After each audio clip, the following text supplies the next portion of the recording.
If you see somebody on the street kicking a dog and you don't go over and stop this animal hater, then you don't have any feeling.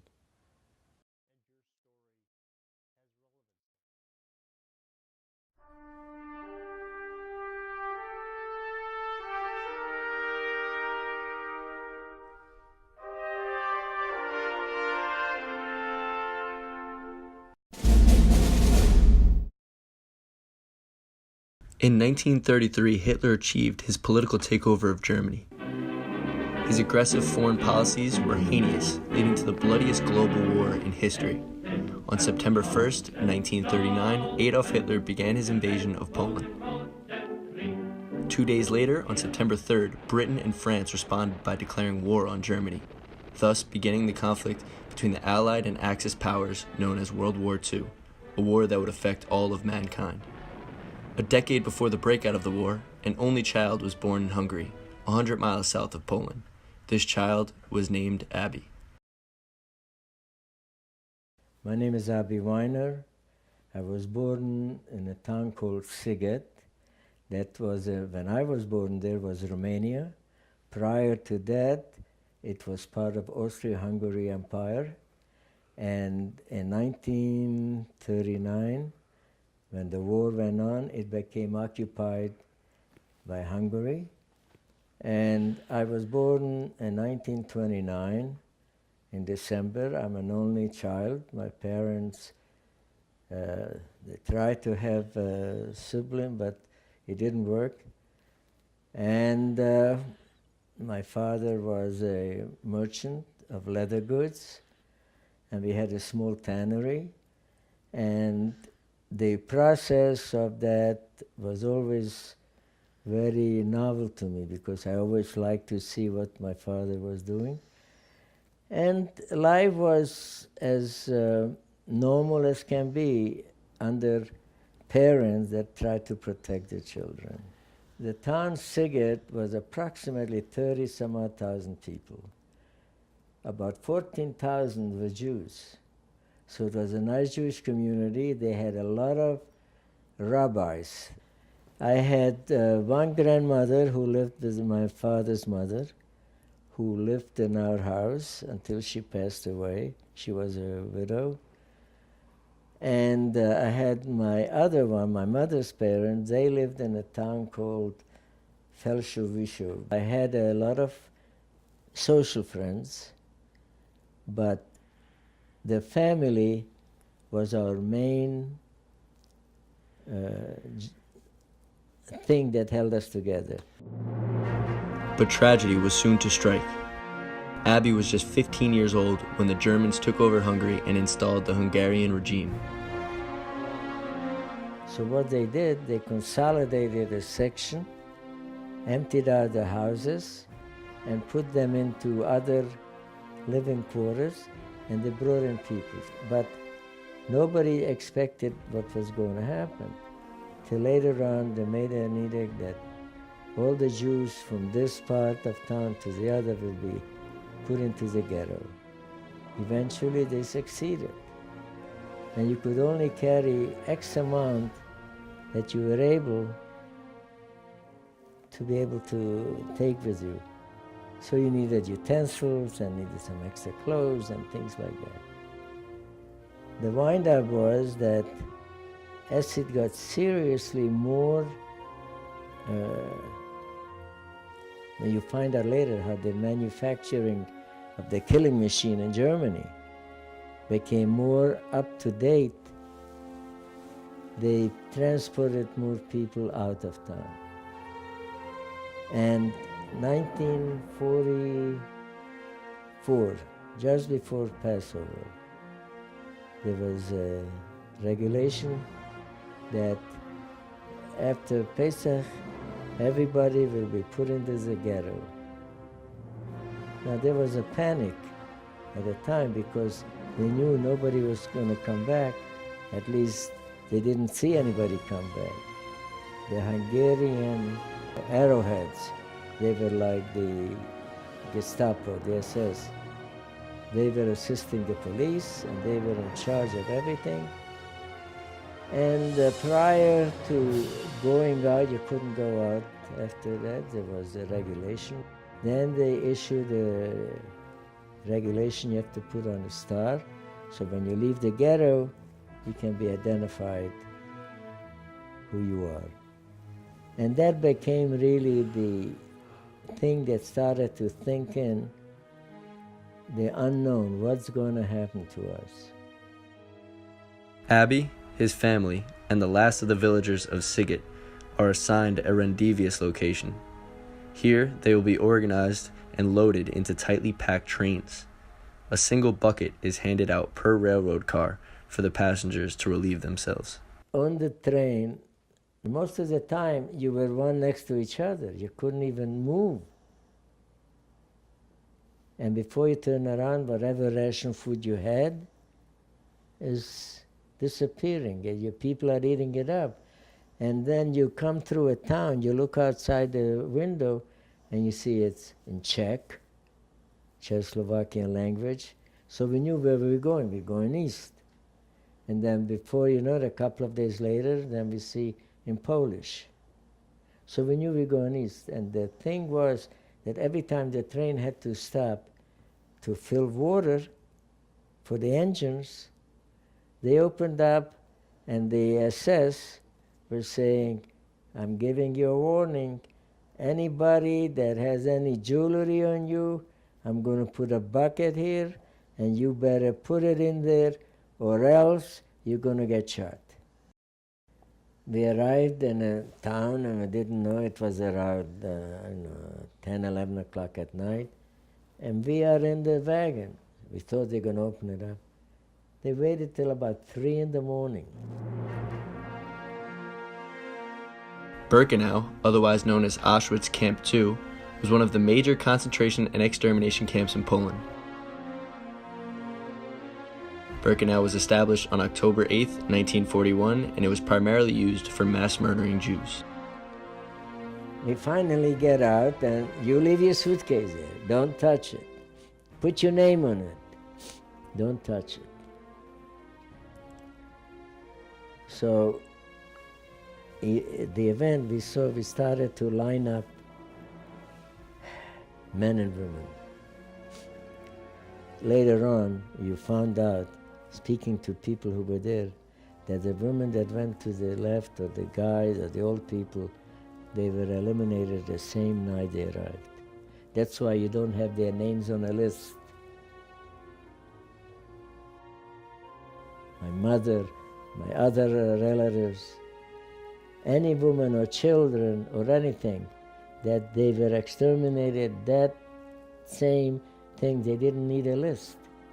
So I'm holding on to my father, and he's holding on to me, and there were some in the prisoner garb already, in their uniforms. And they said, that's Yiddish, you speak Jewish? Yes, so some people said yes, some asked in other languages. So I distinctly remember, he says to me, how old are you? I says, I'm going to be 15. He said, no, so gut nicht, du bist 17 Jahre alt, you're 17 years old.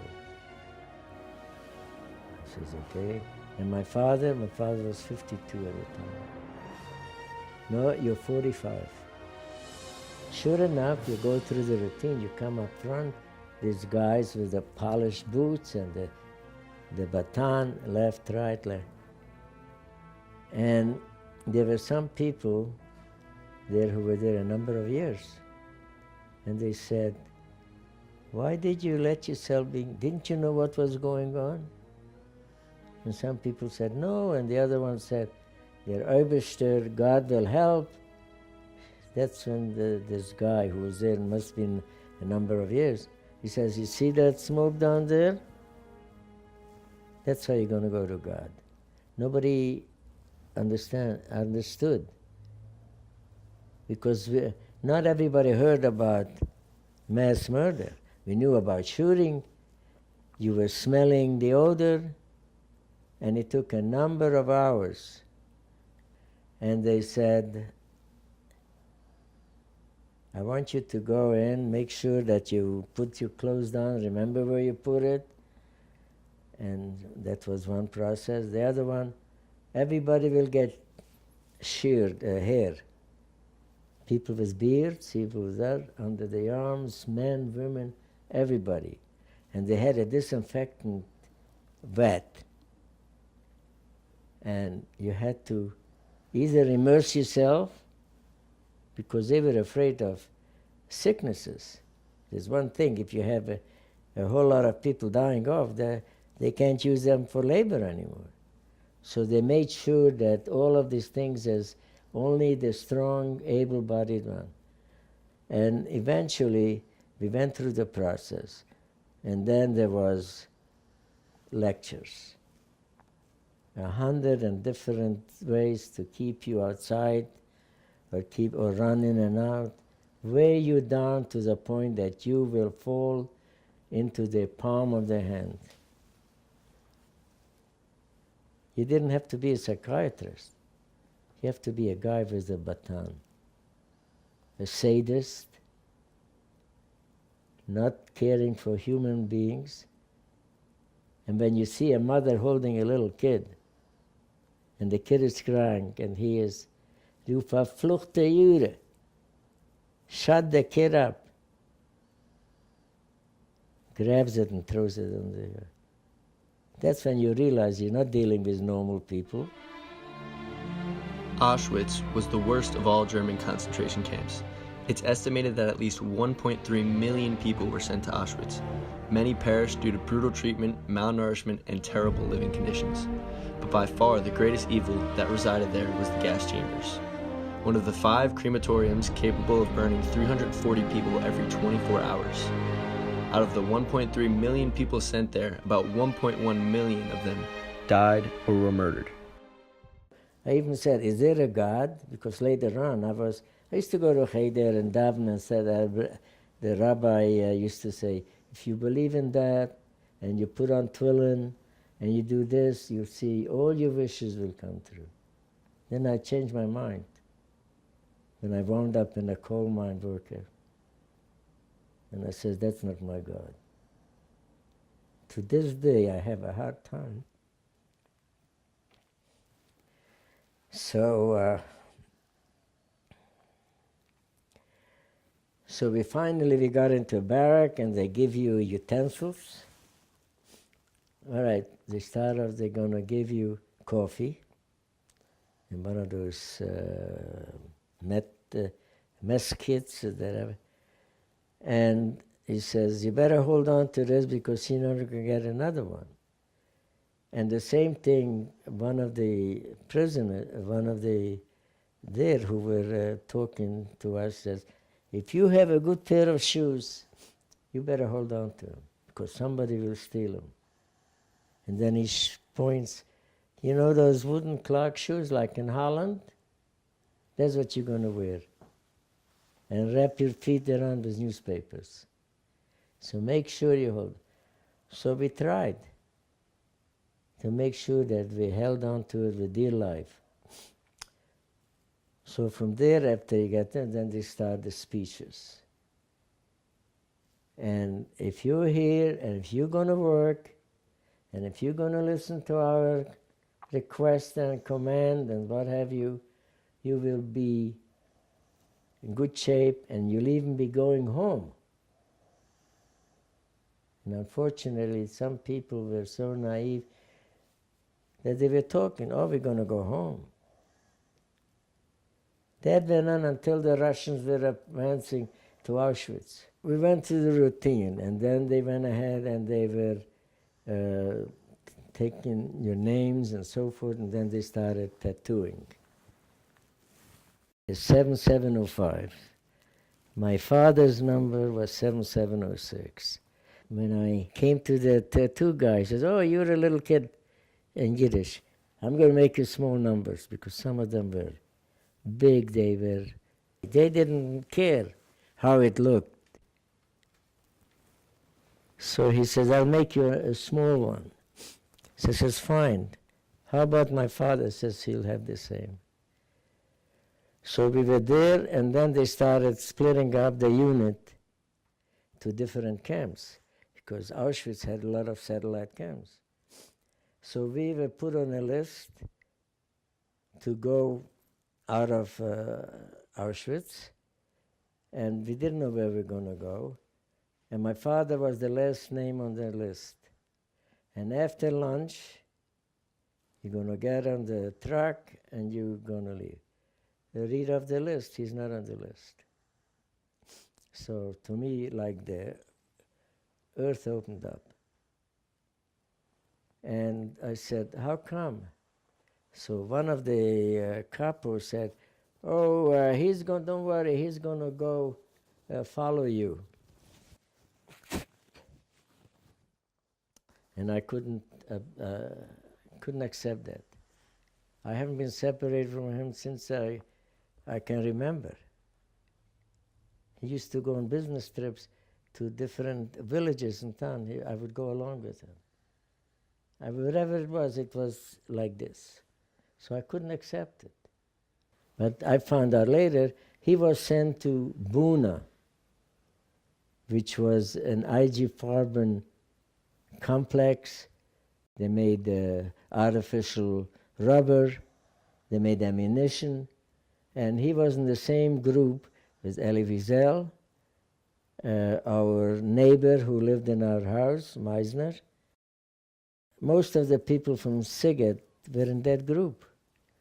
I went to the other place, Yavishowitz, and I didn't know, because there was no communications. So anyway, you come to this Yavishowitz, was a satellite camp, and we were there. This was a coal mine camp. Prisoners at Jawisawis were forced to work in the two shafts of the coal mine. This was one of the largest subcamps of Auschwitz, holding 2,500 prisoners in 1944. The conditions were abysmal. Prisoners were only given 2 pairs of clothes, one for work and one for rest. While adults worked in the mine shafts, adolescents were forced to sort coals into carts. The boys were a whole block, about, 40, 50 kids. Our job was, when coal is brought up from the ground, we had to separate rocks, because there are a lot of rocks on the beltway. So we had to take the rocks off, throw them off to the side, and the coal would go up. So that was our job. As time went on, and you realize that you're no more a 13, 14-year-old kid, you have to think, to survive, you have to think a little bit like an adult. You have to be a little bit shrewd to know how to survive, how to save your stuff. Then I learned from another guy, we go Sundays behind the kitchen. So what are you doing there? We get potato peels. And then I get some grass, and we make a soup for ourselves. This sounds odd, but I'm going to try it. So I did it a few times. And another thing was, I was rationing my food. I learned that the soup, which you got sometime during the day, at night, had something in it, if you let it gel, you eat it much slower, and it fills you up much better than when it's liquid. Says, oh boy, that's a good trick. And sure enough, so I used to trade off. In 1945, this camp was evacuated. Abby recalls the Death March. The Death March, that was in the height of January in Silesia. The winters are very, very severe. And they started emptying out all the camps. And we are marching from our group. I was with the kids' detail, and we were pushing a sled that had supplies. And there was one guy that really saved me, because I kept falling asleep. And I just sat down on the sled and said, no, you can't. I says, I can't do it. I can't do it, I don't care. So he says, all right, I'll be on the lookout and so forth. So wind up was, after almost 10 days, walking and then hiding in barns and other things, we arrived Buchenwald. Opened in July 1937, Buchenwald is another one of the largest German concentration camps. It is located on Ettersberg Hill, Germany. This is the final concentration camp Abby will need to endure. At this camp, Abby recognizes a villager from his hometown. He learns from his friend that his father is also imprisoned here, at Buchenwald. Abby makes what meager preparations he can and eagerly sets off to find his father. I saved my ration of bread in the morning and put it in my pocket, and they had a small piece of margarine, about like this, about a quarter-inch thick. And that was the black coffee, the bread, and the margarine. I saved that, and I figured I'll see my father, I'll give it. I walk into the barracks like a block long. Must have been over 1,000 people there, because they were coming in from all over. And I see a man in a chair, and he is facing this way, and somehow or other I see part of a profile, and I froze on the spot, like I didn't want to go further, because I remember my father. He was a strong guy, tall guy, to me anyway, survived Siberia 3 years, things like that. So I go and I walk around, and we look at each other. He just jumped out of the chair, and that's when I noticed. His legs were frozen, swollen. So I found out later that he gave the shoes to our neighbor, Meisner, who was a very weak man. We have a conversation, and time is running short, and I said, I tell you what, I'm going to try to get you in a hospital. I know this guy who is the leader of the block.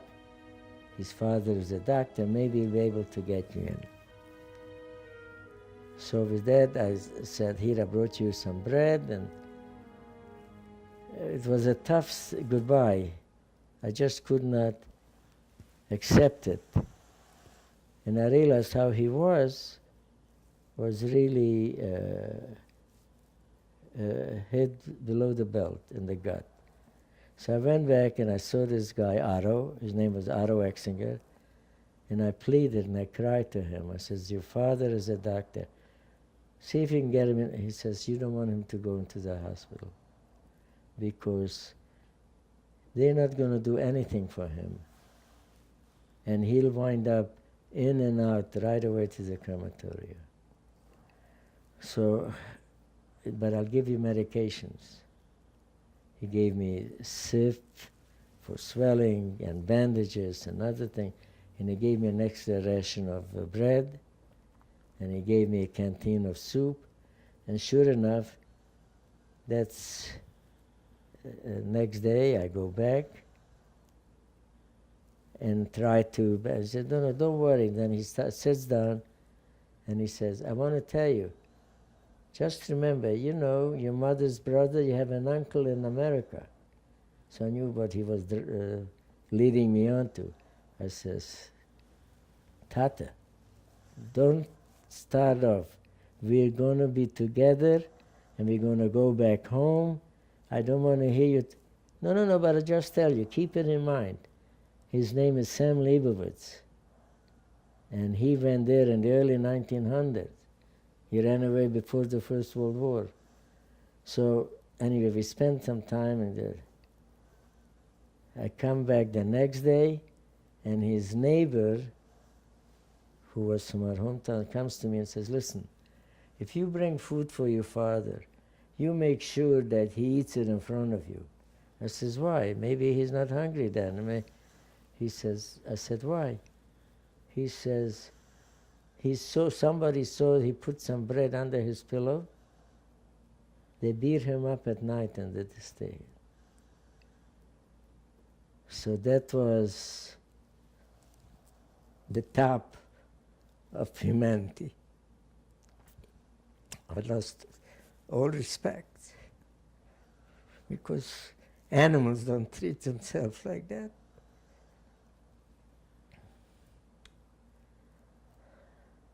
If spend time, and it is again, don't forget, vergessnisch zu sein, there'll be time where we'll be together, and you see that.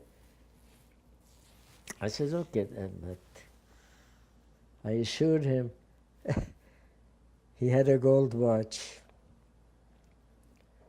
and he said, before my bar mitzvah, he said, when you go up, you will have that watch. And he says, you know what I did?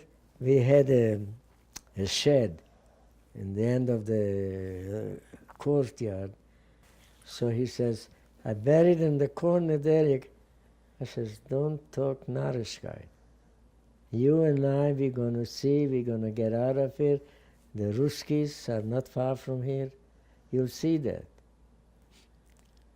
I come back the next day, it's Thursday already, and this guy from our hometown comes to me and says, I want you to do me a favor, see if you can try to come earlier tomorrow. And I see that my father is very weak, and I says, okay, sure enough, I went to Aro, gave me a slip instead of 12 o'clock, 10:30 I could come in. I come there, I walk to the bed where he's not there. So I looked around for our guy from our hometown, and I said, Mr. Deutsch, where's my father? He says, I don't know, in the middle of the night,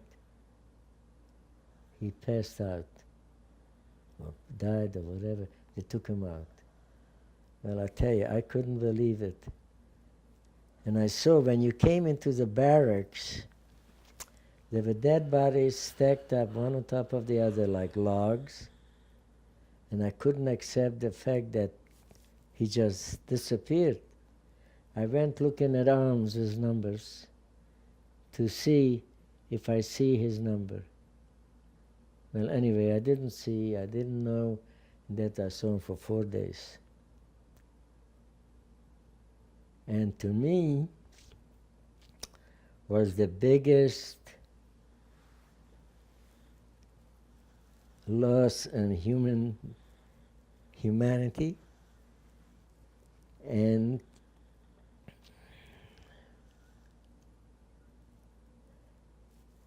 I just did not believe in any kind of prayer, anything like that. To this day, every day goes through my mind. My wife says, what are you gazing? What are you thinking? And I said, no, nothing.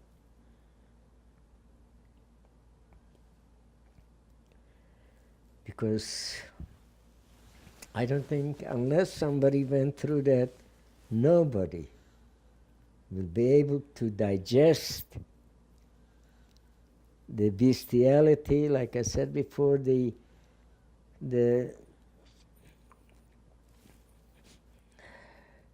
how human beings, sometimes I said, when I give a talk, I said, sometimes I wonder if they had a mother. It was easier for them to kill than to go ahead and buy a piece of cake. It was nothing. And later on we found out how the system got to work so fast, because they had in some camps, in Auschwitz and in military prisoners, soldiers, and they had their uniforms, so they had to be cleaned. And this chemist who gave them the supplies, He says, try to clean that with it cleans very well. And the people, the soldiers who were working, all of a sudden they were keeling over. So the commandant says, oh boy, that's a fantastic way of how to... He notified Himmler, told them, oh, we found something that will go in math. That's when they started building more crematorium. Because prior to that, they used to take him to a ditch and shoot him, or they would make a bus, and not a truck, and close, take the pipe. All of that would take too long. And bullets, they said, we need it for the front. On September 2nd, 1945, the 6-year global war came to an end. Millions lay dead, and those who did survive the horrors of the Holocaust were left to pick up the pieces of their life and continue on. Abby Weiner, the man who survived 4 German concentration camps, was finally able to take a sigh of relief. April 11, 1945 was the liberation from hell. That was a time when Europe was able to lift its head up and start breathing and realize what went on in the world. That story doesn't end yet, and I don't think it will ever end, because it's an important part of human beings to realize what one can do to the other. Unfortunately, it's a sad affair, and now there are very few people left who are my age, and every day I read in the paper, or I know I get a call, so-and-so passed away. So I'm awaiting my turn also. So hopefully whatever our children will get out of it will be a benefit for them and for society. Abby Weiner persevered through the darkest days to ever face mankind. After liberation from the concentration camp, Abby studied in London at a university and eventually found his way to the Bronx, New York. Here, Abby worked in the textile industry and eventually met and married his wife, Bonnie. Abby and Bonnie had 2 children together, eventually gracing them with 4 grandchildren.